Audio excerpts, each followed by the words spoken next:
Praise the Lord, everybody. Let me get everything pulled up real quick.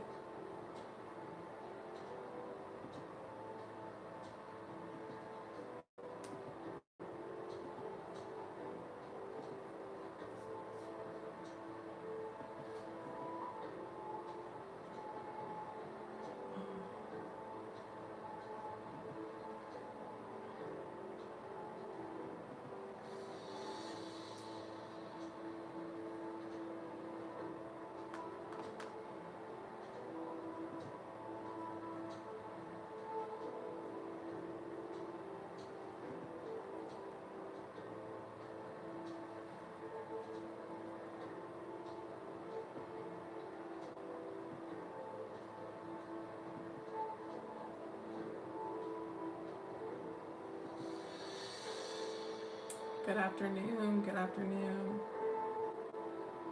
I'm just getting set up. Bear with me.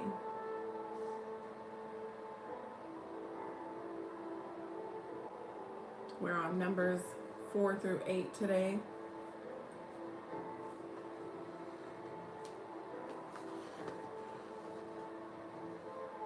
Four through 8.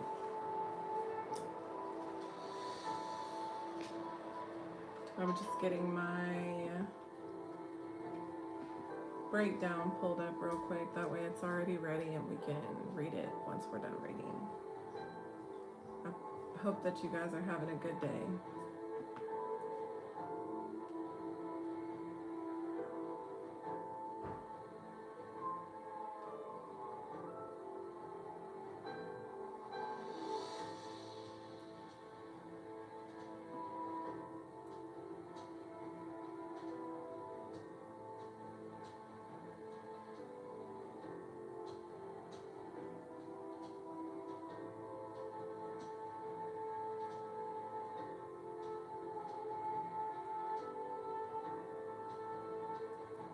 All right, got it pulled up.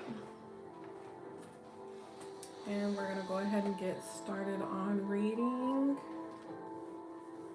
All right.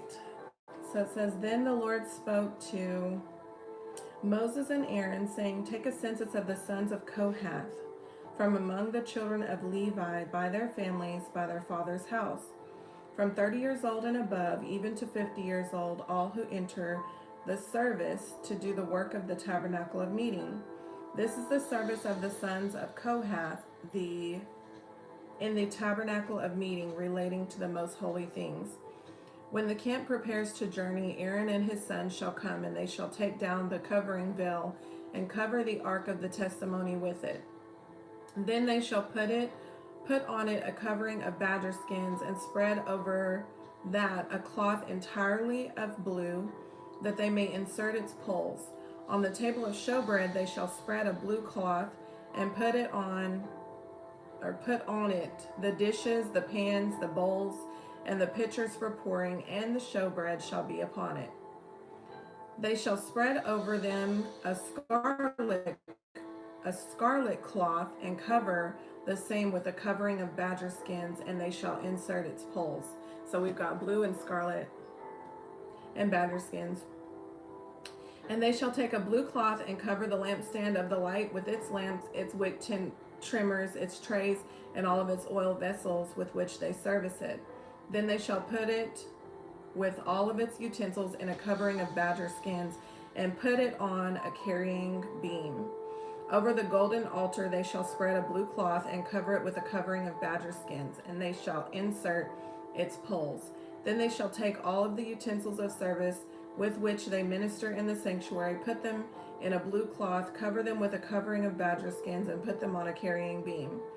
Also they shall take away the ashes from the altar, and spread the purple cloth over it. They shall put on it all of its implements in which they minister there, the fire pans, the forks, the shovels, the basins, and all of the utensils of the altar. They shall spread on it a covering of badger skins, and insert its poles. And when Aaron and his sons have finished covering the sanctuary and all the furnishings of the sanctuary, when the camp is set to go, then the sons of Kohath shall come and carry them. But they shall not touch any holy thing, lest they die. These are the things in the tabernacle of meeting which the sons of Kohath are to carry. The appointed duty of Eleazar, the son of Aaron, the priest, is the oil for the light, the sweet incense, the daily grain offering, the anointing oil, the oversight of all the tabernacle and all that is in it, with the sanctuary and its furnishings. Then the Lord spoke to Moses and Aaron, saying, Do not cut off the tribe of the families of the Kohathites from among the Levites, but do this in regard to them, that they may live and not die when they approach the most holy things. Aaron and his sons shall go in and appoint each of them to his service and his task, but they shall not go in to watch while the holy things are being covered, lest they die. So they had some access, but they didn't have the fullness of the access. It was like kind of delegated. Verse 21, Then the Lord spoke to Moses, saying, Also take a census of the sons of Gershon by their father's house, by their families, from 30 years old and above, even to 50 years old, and you shall number them, all who enter to perform the service, to do the work in the tabernacle of meeting. This is the service of the families of the Gershonites, in serving and carrying. They shall carry the curtains of the tabernacle and the tabernacle of meeting with its covering, the covering of badger skins that is on it, the screen for the door of the tabernacle of meeting. The screen for the door of the gate of the court, the hangings of the court which are around the tabernacle and altar, and their cords, all their furnishings for their service, and all that is made for these things, so they shall serve. Aaron and his sons shall assign all the service of the sons of the Gershonites, all the tasks and all their service, and you shall appoint them to all their tasks as their duty. This is the service of the families of the sons of Gershon in the tabernacle of meeting, and their duty shall be under the authority of Ithamar, the son of Aaron, the priest. As for the sons of Merari, you shall number them by their families in their father's house. From 30 years old and above, even to 50 years old, you shall number them. Everyone who enters the service to do the work of the tabernacle of meeting, and this is what they must carry as all of their service for the tabernacle of meeting. The boards of the tabernacle, its bars, its pillars, its sockets, and the pillars around the court with their sockets, pegs and cords with all of their furnishings and all of their service, and you shall assign for each man by name the items that he must carry. This is the service of the families of the sons of Merari, as all their service for the tabernacle of meeting under the authority of Ithamar, the son of Aaron the priest. And Moses and Aaron and the leaders of the congregation numbered the sons of the Kohathites by their families and by their father's house, from 30 years old and above, even to 50 years old, everyone who entered the service of the work of the tabernacle of meeting. And those who were numbered by their families were 2,750. These were the ones who were numbered of the families of the Kohathites, all who might serve in the tabernacle of meeting, whom Moses numbered according to the commandment of the Lord by the hand of Moses. And those who were numbered of the sons of Gershon by their families and by their father's house, from 30 years old and above, even to 50 years old, everyone who entered the service for the work of the tabernacle of meeting, those who were numbered by their families by their father's house were 2,630. These are the ones who were numbered of the families of the sons of Gershon, of all who might serve in the tabernacle of meeting, whom Moses and Aaron numbered according to the commandment of the Lord. Those of the families of the sons of Merari, who were numbered by their families by their father's house, from 30 years old and above, even to 50 years old, anyone who entered the service for the work of the tabernacle of meeting, those who were numbered by their families were 3,200. These are the ones who are numbered of the families of the sons of Merari, whom Moses and Aaron numbered according to the word of the Lord by the hand of Moses.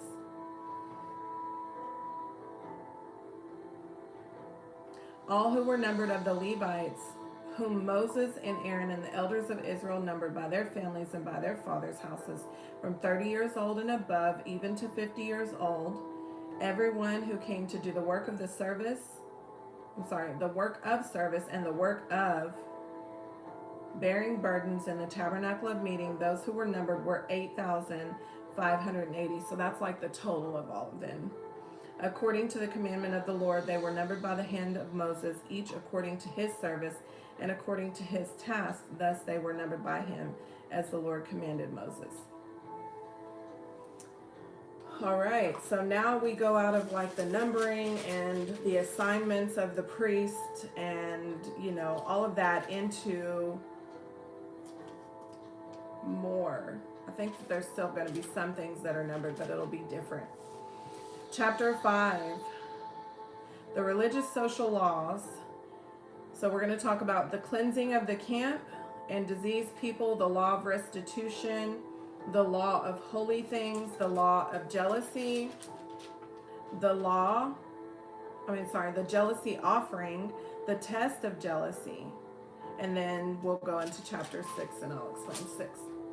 All right, so chapter 5. And the Lord spoke to Moses, saying, command the children of Israel that they put out of the camp every leper, everyone who has a discharge, and whoever becomes defiled by a corpse. You shall put out both male and female. You shall put them outside of the camp, and they may not defile the camps in the midst of which I dwell. And the children of Israel did so, and put them outside the camp. And the Lord spoke to Moses, so the children of Israel did, as the Lord spoke to Moses. Verse 5, then the Lord spoke to Moses, saying, speak to the children of Israel, when a man or woman commits any sin, that men commit in unfaithfulness against the Lord, that person is guilty. Then he shall confess the sin which he has committed. He shall make restitution for his trespass in full, plus 1/5 of it, and give it to the one he has wronged. So notice how every time that they're making restitution, they don't just restore what it is that was taken, but they restore like either a 1/5 or a 1/10 or, you know, a 1/4 or whatever. It's always like more, right? That's interesting. Verse 8, but if the man has no relative to whom restitution may be made for the wrong, the restitution for the wrong must go to the Lord for the priest, in addition to the ram of the atonement with which the atonement is made for him. Verse 9, every offering of all the holy things of the children of Israel which they bring to the priest shall be his, and every man's holy things shall be his. Whatever any man gives the priest shall be his. Verse 11, and the Lord spoke to Moses, saying, speak to the children of Israel and say to them, if any man's wife goes astray and behaves unfaithfully toward him, and a man lies with her carnally, and it is hidden from the eyes of her husband, and it is concealed that she has defiled herself, and there were no witnesses against her, nor was she caught, if the spirit of jealousy comes upon him, and he becomes jealous of his wife who has defiled herself, or if the spirit of jealousy comes upon him and he becomes jealous of his wife, although he has not defiled himself, then the man shall bring his wife to the priest. He shall bring the offering required for her, 1/10 of an ephah of barley meal. He shall pour no oil on it and put no frankincense on it, because it is a grain offering of jealousy, an offering for remembering, for bringing iniquity to remembrance. And the priest shall bring her near and set her before the Lord. The priest shall take holy water in an earthen vessel and take some of the dust that is on the floor of the tabernacle and put it into the water. Then the priest shall stand the woman before the Lord, uncover the woman's head, and put the offering for remembering in her hands, which is the grain offering of jealousy. And the priest shall have in his hand the bitter water that brings a curse. And the priest shall put her under oath, and say to the woman, if no man has lain with you, and if you have not gone astray to uncleanliness while under your husband's authority, be free from this bitter water that brings a curse. But if you have gone astray while under your husband's authority, and if you have defiled yourself, and some man other than your husband has lain with you, then the priest shall put the woman under the oath of the curse, and he shall say to the woman, the Lord make you a curse and an oath among your people, when the Lord makes your thigh rot and your belly swell. May this water that causes the curse go into your stomach and make your belly swell and your thigh rot. Then the woman shall say, amen, so be it. Then the priest shall write these curses in a book, and he shall scrape them off with into the bitter water. And he shall make the woman drink the bitter water that brings the curse, and the water that brings the curse shall enter her to become bitter. Then the priest shall take the grain offering of jealousy from the woman's hand, shall wave the offering before the Lord, and bring it to the altar. And the priest shall take a handful of the offering as its memorial portion, burn it on the altar, and afterward make the woman drink the water. When he has made her drink the water, then it shall be, if she has defiled herself and behaved unfaithfully toward her husband, that the water brings a curse will enter her and become bitter, and her belly will swell and her thigh will rot, and the woman will become a curse among her people. But if the woman has not defiled herself and is clean, then she shall be free and may conceive children. This is the law of jealousy, when a wife, while under her husband's authority, goes astray and defiles herself, or when the spirit of jealousy comes upon a man and he becomes jealous of his wife. Then he shall stand the woman before the Lord, and the priest shall execute all of this law upon her, and the man shall be free from iniquity, but that woman shall bear her guilt. Chapter 6. We're going to talk about Nazarite vows, interrupted vows, completed vows, and the priestly benediction. Then the Lord spoke to Moses, saying, Speak to the children of Israel and say to them, when either a man or a woman consecrates an offering to take the vow of a Nazarite to separate himself to the Lord, he shall separate himself from the wine and similar drink. He shall drink neither vinegar made from wine, nor the vinegar made from similar drink. Neither shall he drink any grape juice, nor eat any fresh grapes or raisins. All the days of his separation he shall eat nothing that is produced by the grapevine from seed to skin. All the days of the vow of his separation no razor shall come upon his head until the days are fulfilled for which he separated himself to the Lord. He shall be holy. Then he shall let the locks of the hair of his head grow. All the days that he separates himself to the Lord, he shall not go near a dead body. He shall not make himself unclean, even for his father and his mother, for his brother or his sister when they die, because his separation to God is on his head. All the days of his separation he shall be holy to the Lord. So that's like the Nazarite vow, which is what Samson was under. Verse 9, and if anyone dies very suddenly beside him, and he defiles his consecrated head, then he shall shave his head, on the day of his cleansing, and on the 7th day he shall save it. Then on the 8th day he shall bring 2 turtle doves, 2 young pigeons to the priest to the door of the tabernacle of meeting. And the priest shall offer one as a sin offering and the other as a burnt offering, and make atonement for him, because he sinned in regard to the corpse, and he shall sanctify his head that same day. He shall consecrate to the Lord the days of his separation, and bring a male lamb in its first year as a trespass offering. But the former days shall be lost because his separation was defiled.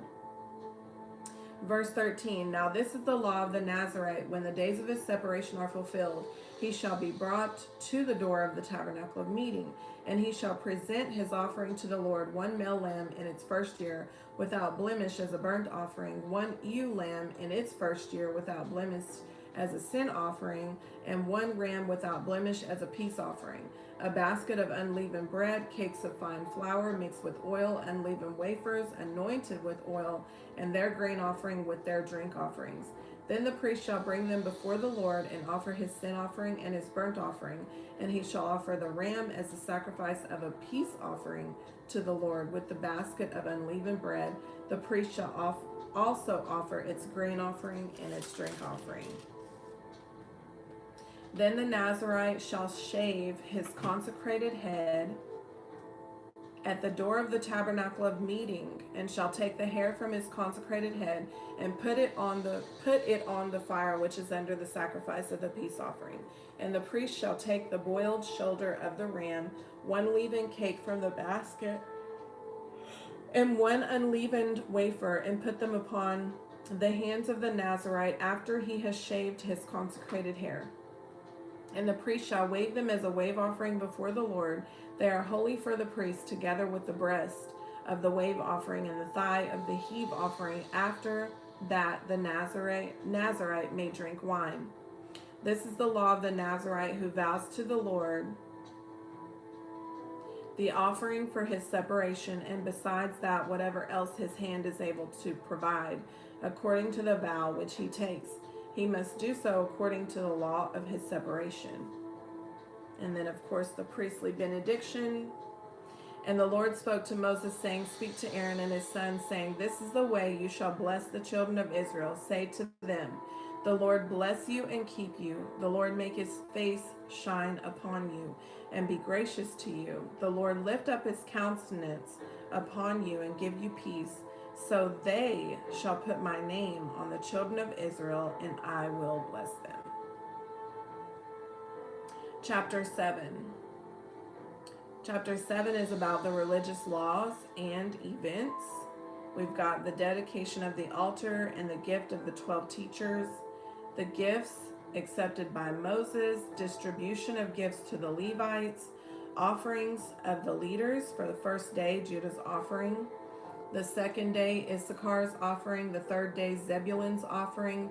The fourth day, Reuben's offering. The fifth day, Simeon's offering.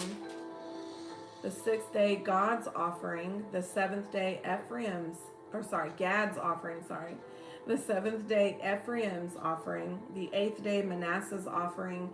The ninth day, Benjamin's offering. The 10th day, Dan's offering. The 11th day, Asher's offering. The 12th day, Naphtali's offering. And then the total cost of the 12 offerings and the new communion with the Lord. All right, so chapter 7, verse 1. Now it came to pass when Moses had finished setting up the tabernacle that he anointed it and consecrated it, all its furnishings and the altar and all of its utensils. So he anointed them and consecrated them.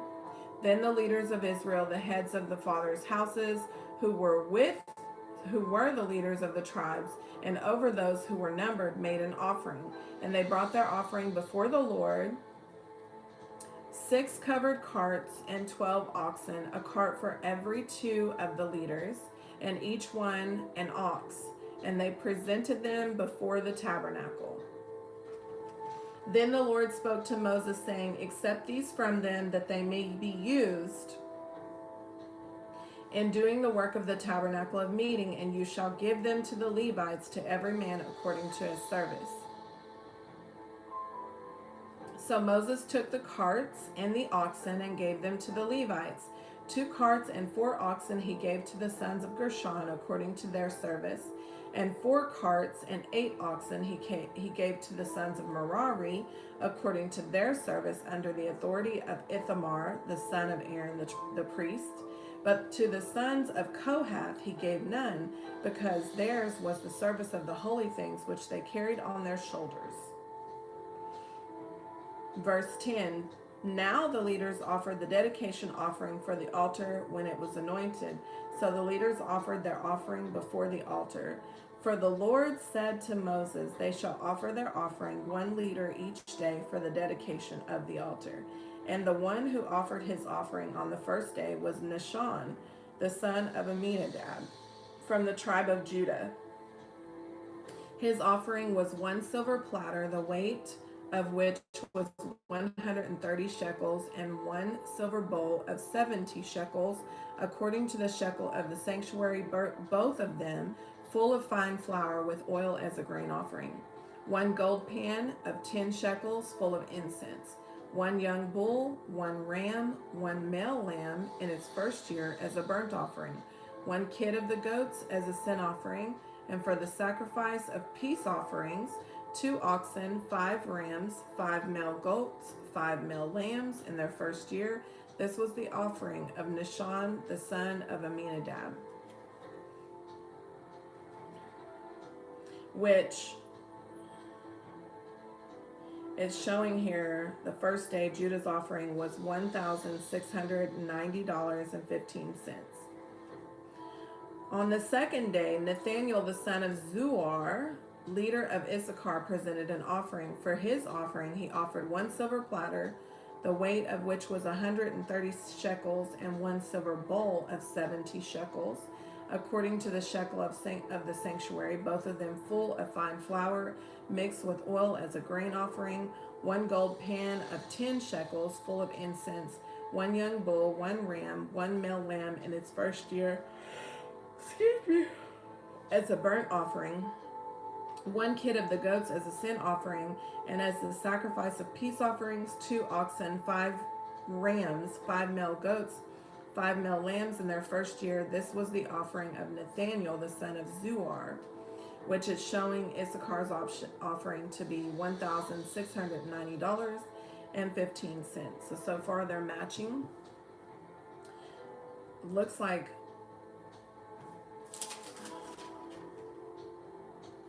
I didn't notice that. Yeah, they all match $1,690.15. Okay, cool. That's good to know. All right, Zebulun, third day.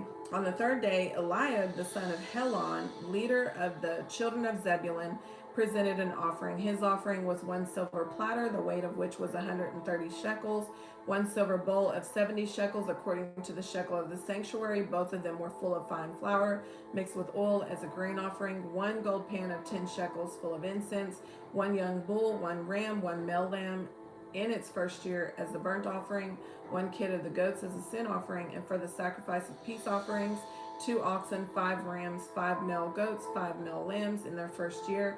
This was the offering of Eliab, the son of Helon.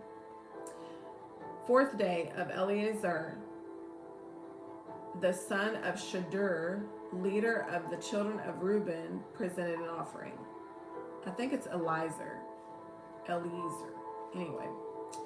Verse 31, his offering was 1 silver platter, the weight of which was 130 shekels, 1 silver bowl of 70 shekels, according to the shekel of the sanctuary, both of them full of fine flour, mixed with oil as a grain offering, 1 gold pan of 10 shekels full of incense, 1 young bull, 1 ram, 1 male lamb in its first year as a burnt offering, 1 kid of the goats as a sin offering, and as a sacrifice of peace offerings, 2 oxen, 5 rams, 5 male goats, 5 male lambs in their first year.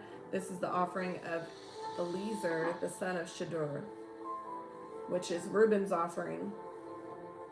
The 5th day is Simeon's offering. On the 5th day, Shelemiel, the son of Zurishaddai, leader of the children of Simeon, presented an offering. His offering was 1 silver platter, the weight of which was 130 shekels, 1 silver bowl of 70 shekels, according to the shekel of the sanctuary, both of them full of fine flour, mixed with oil as a grain offering, 1 gold pan of 10 shekels full of incense, 1 young bull, 1 ram, 1 male lamb in his first year as a burnt offering, 1 kid as the goats as a sin offering, and the sacrifice of peace offerings, 2 oxen, 5 rams, 5 male goats, 5 male lambs in their first year. This was the offering of Shelumiel, the son of Zurishaddai. The 6th day is Gad's offering. Eliasaph, the son of Deuel, leader of the children of Gad, presented an offering. His offering was 1 silver platter, the weight of which was 130 shekels, 1 silver bowl of 70 shekels, according to the shekel of the sanctuary. Both of them were full of fine flour mixed with oil as a grain offering, 1 gold pan of 10 shekels full of incense, 1 young bull, 1 young ram, 1 male lamb in its first year as a burnt offering, 1 kid of the goats as a sin offering, and as the sacrifice of peace offerings, 2 oxen, 5 rams, 5 male goats, and 5 male lambs in their first year. This was the offering of Eliasaph, the son of Deuel. The 7th day is Ephraim's. On the 7th day, Elishama, the son of Ammihud, leader of the children of Ephraim, presented an offering.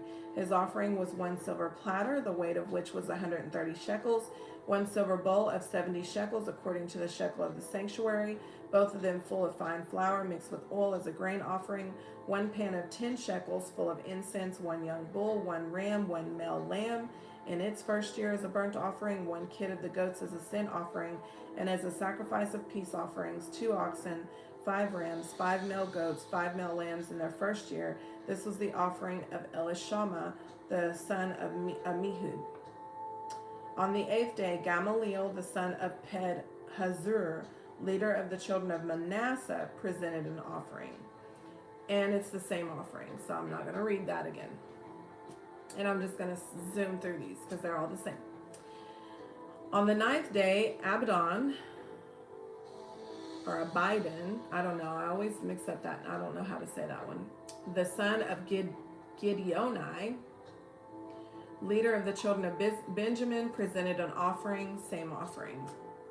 On the 10th day, Ahazer, son of Ammishaddai, leader of the children of Dan, presented an offering, same offering. On the 11th day of Pagael, the son of Okran, leader of the children of Asher, presented an offering, same offering. On the 12th day, Naphtali's offering. The 12th day, Ahira, the son of Enan, leader of the children of Naphtali, presented an offering, same offering. The total cost of the 12 offerings was $20,281.80. This was the dedication offering for the altar from the leaders, and I'm on verse 84. For the altar from the leaders of Israel when it was anointed, 12 silver platters, 12 silver bowls, and 12 gold pans. Each silver platter weighed 130 shekels, each bowl 70 shekels. All the silver of the vessels weighed 2,400 shekels, according to the shekel of the sanctuary. The 12 gold pans full of incense weighed 10 shekels apiece, according to the shekel of the sanctuary. All the gold of the pans weighed 120 shekels. All the oxen for the burnt offering were 12 young bulls, the rams 12, the male lambs in their first year 12, with their grain offering, and the kids of the goats as a sin offering 12, which we know 12 is the number of government, it's the number of order.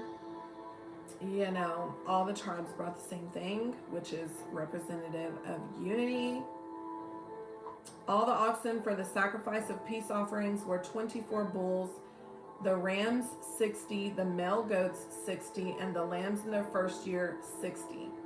This was the dedication offering for the altar after it was anointed. Now that's weighty. That's weighty. That's weighty. That's powerful.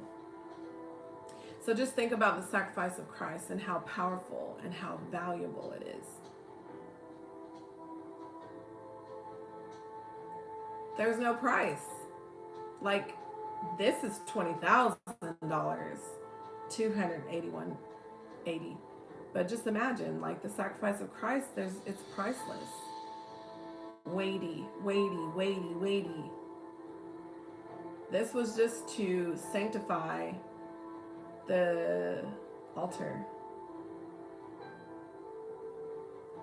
Now it says in verse 89, now when Moses went into the tabernacle of meeting to speak with him, he heard the voice of one speaking to him from above the mercy seat that was on the ark of the testimony from between the two cherubim. Thus he spoke to him. All of this to hear the voice of the Lord too, to get the instructions. And now we can go into the presence of God every single morning by ourselves. We don't need a priest to take us in. We don't need a worship leader to take us in every Sunday. We can get in our closet. We can get on our knees in our bathroom. We can take a shower and talk to God. We can drive our car and talk to God, and he hears us. Why does he hear us? Because the blood of Jesus Christ has made an atonement for us so that we can enter into the holy place with the Lord. They were only able to be on the outskirts of everything. They didn't get to go into the inner chambers with God. But we get to go into the inner chambers because we have been born again, born of the seed that is incorruptible, which is the seed of Christ. So when God looks at us, he sees sons, he sees his son, he sees the blood, and he deems us worthy enough to speak to. We are kings, we are priests, and we are prophets before the Lord. Isn't that so powerful? Just thinking about all of this, I'm stirred. I'm like reading it and my spirit is just bubbling over right now because I'm like, What a privilege, what an honor, what a privilege and an honor that Christ came as the ultimate sacrifice for me so that I can go before my Father and hear what he has to say to me every single day. And our God is not forceful with the way that he speaks to us. He's very gentle. He's very patient. He's very loving. He's very kind. We don't deserve that. We're wicked. We're wicked, wicked people. But he still speaks. His presence is still here. We have the Holy Spirit. We're not left alone. Even though you may feel lonely in certain seasons, you are not alone. You're never alone. He's there. He can see everything that you're doing. He knows the attitudes of our hearts. People only see us on the outside, but God looks on the inside. It's just, wow. Wow. Wow. Chapter 8. This is our last chapter for the day. I will keep going. Oh my gosh. This is so good. And the Lord spoke to Moses. Okay, so chapter 8, I'm going to give you a little breakdown real quick. It is talking about the priesthood, the service of Aaron, the command to consecrate the Levites, service after consecration, the commands obeyed, Levites consecrated and service began, the change in age of service, and tomorrow we'll go into the second Passover. So, okay. Atonement of the lamps. Let's go. And the Lord spoke to Moses, saying, speak to Aaron and say to him, when you arrange the lamps, the 7 lamps shall give light in front of the lampstand. And Aaron did so. He arranged the lamps to face toward the front of the lampstand as the Lord commanded Moses. Now this workmanship of the lampstand was hammered gold. From its shaft to its flowers, it was hammered work, according to the pattern which the Lord has shown Moses. So he made the lampstand.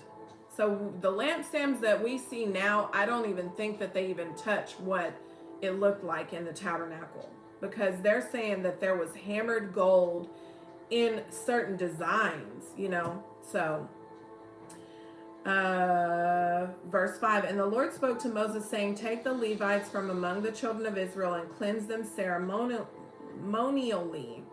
Thus you shall do to them to cleanse them. Sprinkle the water of purification upon them. Let them shave their body. Let them wash their clothes, and so make themselves clean. Then let them take a young bull with its grain offering of fine flour mixed with oil, and you shall take another young bull as a sin offering. And you shall bring the Levites before the tabernacle of meeting, and you shall gather together the whole congregation of the children of Israel. So you shall bring the Levites before the Lord. And the children of Israel shall lay their hands on the Levites. And Aaron shall offer the Levites before the Lord like a wave offering from the children of Israel, that they may perform the work of the Lord. That's powerful. Then the Levites shall lay their hands on the heads of the young bulls, and you shall offer one as a sin offering and the other as a burnt offering to the Lord, to make atonement for the Levites. And you shall stand the Levites before Aaron and his sons, and then offer them like a wave offering to the Lord. Thus you shall separate the Levites from among the children of Israel, and the Levites shall be mine. After that, the Levites shall go into the service of the tabernacle of meeting.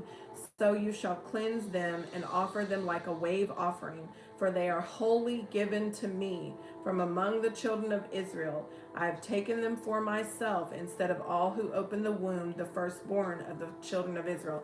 So literally, they now became, okay, they got prayer, right? Everybody lays hands on them, and now they become the offering. We are a living sacrifice. We are a living sacrifice. The moment that we went down into the water, we're no longer ours. We are now submitted to the Father. Everything about our life is submitted to Him. Nothing in our life belongs to us. Everything in our life belongs to Him.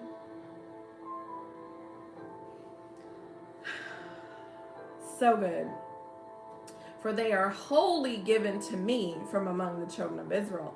I have taken them for myself instead of all who open the womb, the firstborn of the children of Israel.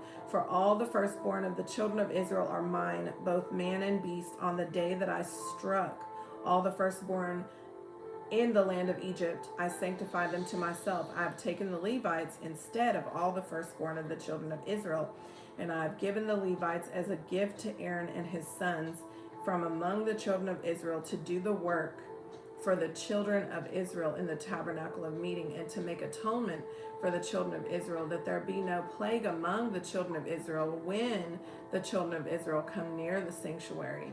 Thus Moses and Aaron and all the congregation of the children of Israel did to the Levites according to all that the Lord commanded Moses concerning the Levites, so the children of Israel did to them.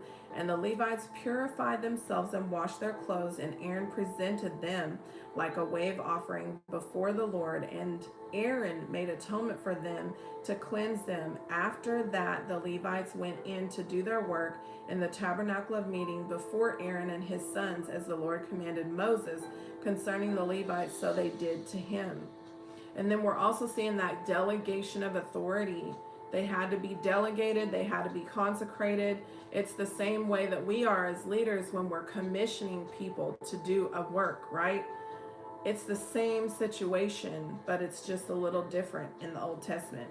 Then the Lord spoke to Moses, saying, this is what pertains to the Levites. From 25 years old and above, one may enter to perform the service of the work of the tabernacle of meeting.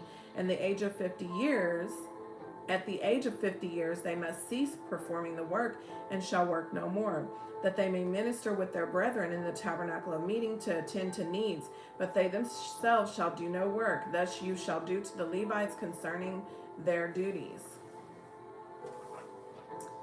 All right, so Numbers chapter 4, let's look at the breakdown for that. Holiness and handling holy things. The Kohathites, Gershonites, and Merarites are given further detailed instructions about how to carry the tabernacle items. Only the priests may cover the sacred vessels. The Levites carry them without seeing or touching the holy objects directly. The closer the service to the holy things, the greater the responsibility. Oh my gosh, I just got a real-time revelation. OMG. Okay, you know how the enemy perverts things, right? Just think about people that run drugs, you know, they go across the border, whatever they do, right? They pick up whatever and they bring it. They never are allowed to touch it. They can't even see it. Sometimes it's hidden in cabins and underneath cars and in pockets of different places or whatever. They never get to see it. So the enemy, he loves to have runner boys, right? Or runner girls for his stuff. You know, but here we are, we've got the holy people doing the holy things for the Lord. He always copycats everything that God gives. That's crazy. Okay, so the emphasis on this chapter is the blue, scarlet, purple, and badger skins, which symbolizes spiritual truths about Christ's nature and God's majesty. The tabernacle isn't merely packed away, it is handled with reverence and pattern because God's presence is still in the details. Devotional truth of this chapter is proximity to God requires reverence and practice, not just in the passions of our hearts. The leadership truth is leaders handle holy responsibilities carefully, not casually. What is sacred must be treated as sacred. Numbers chapter 5, purity in the camp of God's presence. This chapter addresses purity laws, restitutions of wrongdoings, and the test for unfaithfulness.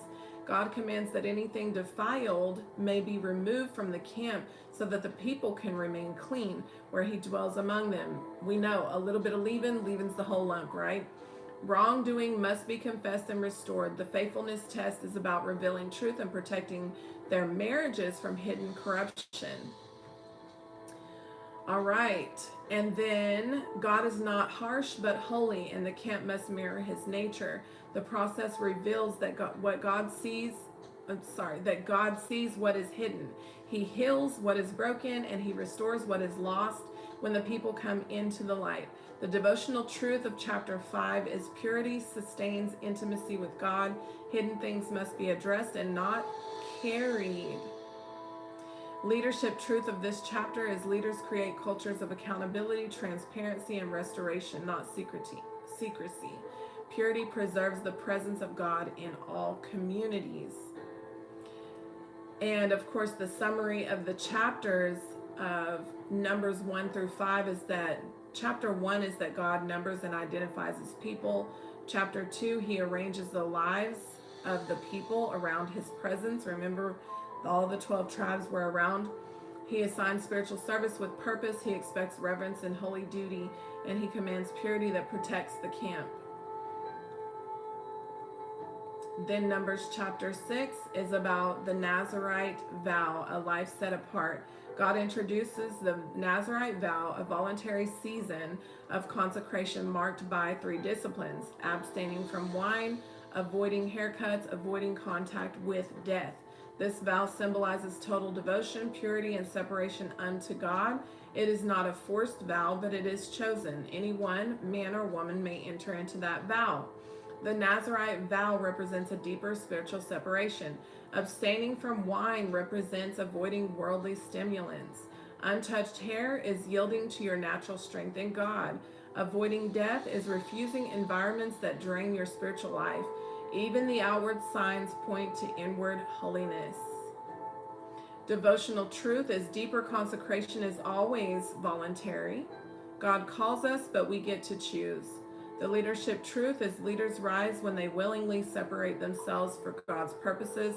Holiness is a pursuit and not an accident or a happenstance. Then this chapter ends with the priestly blessing, one of the most beautiful benedictions in Scripture, revealing God's desire to bless, protect, shine on, and give peace to his people. Number 7, worship through generosity and obedience. Each tribal leader brings offerings for the dedication of the tabernacle. The gifts are repetitive but intentional. God receives each tribe's offering individually with equal value and equal honor. That's where we see, like, it doesn't matter, what we give. It's our heart posture, and God receives it, Repetition emphasizes order, equality, and divine record keeping. Nothing offered to God is forgotten. Each offering symbolizes worship through generosity, obedience, and unity. And let me just add to that too, like, every time that we lend to the poor, we're lending to God. Every time we sow into a leader, we're lending to God. Every time that we sow, like, our time, our talent, our abilities, whatever it is that we're giving, it's not forgotten. It's literally on a ledger in heaven, and God is waiting for specific times and seasons to release blessings that are connected to those seeds. At the chapter's end, Moses enters the tabernacle and hears God's voice speaking from above the mercy seat, a picture of intimate communication made possible by obedience and sacrifice. The devotional truth of this chapter is that God delights in heartfelt, consistent offerings, not for the gift, but for the devotion that comes behind it. Leaders honor every contribution, the leadership truth, Leaders honor every contribution, recognizing that unity is built when everyone brings their part. Numbers 8, purified, positioned, and presented for service. The Levites are cleansed, shaved, washed, anointed, and dedicated to the Lord for service. This cleansing is symbolic. God prepares his servants outwardly to reflect the inward transformation he desires. This preparation mirrors the believer's spiritual journey. Number 1, cleansing, confessing and repentance, shaving, removing our old identity, washing, sanctification, laying on of hands, empowerment, and commissioning. The Levites belong to God as substitutes for the firstborn of Israel, a picture of God's redemptive exchange. The devotional truth of this chapter is when God calls you, he also cleanses and equips you. The leadership truth is that leaders don't step into service casually. They undergo God's preparation so they can serve with purity and purpose. Numbers chapter 9. Oh, Numbers chapter 8, sorry. I studied ahead, so I'm not going to do that till tomorrow. But yes, we will see y'all back tomorrow. 9 and 10 will finish, and there will be a summary because I've been doing the summaries every 5 chapters. But the way that it's falling, our 5 chapters are not falling in the same order that I did the summaries. So summaries will be kind of split up, but that's okay. I pray that you guys are blessed. I have not put the description notes the last 2 days, so today I'm going to make time to do that so that they'll be on those 2 videos, and then I'll put the description notes of today in the morning, because you know the videos aren't available until the following morning. So early in the morning when I get up, I'll put the notes, that way they're already out there. And any videos that are not made public, I will make them public. They're supposed to be made public whenever I do it, but for some reason they're not going. So I'll make sure to make those public. That way, if you didn't get, you know, the live version, then you can catch the replay. All right, God bless you guys and enjoy the rest of your day. Amen.